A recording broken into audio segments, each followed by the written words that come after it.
I am the Tofu Golem. Please enjoy the video. You will first confirm prerequisites: Bartender licensed and Excel reachable on the network. Once done, open Bartender and create a new label. Choose database connection now so you can link immediately. This reduces back and forth.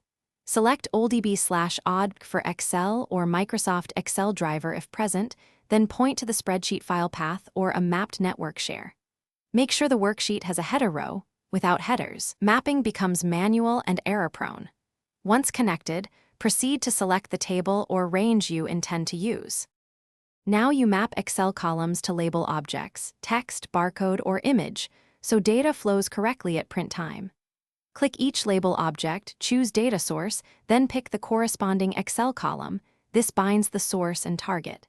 If you need sequencing, use Bartender serialization or add formulas to transform values. This is why mapping matters. Once mappings are in place, preview several records and run a sample print to a test printer or PDF.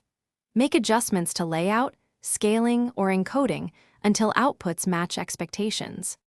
Finish by saving your Bartender template and configuring the print destination for production, either direct printer, print server, or automation for scheduled jobs. Make sure permissions are set so the Bartender service account can read the Excel file, otherwise automation will fail. Once saved, enable logging to capture errors and test a full job run.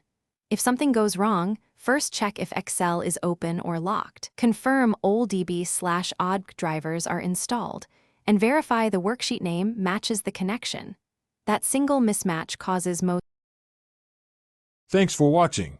Consider subscribing if we helped you today.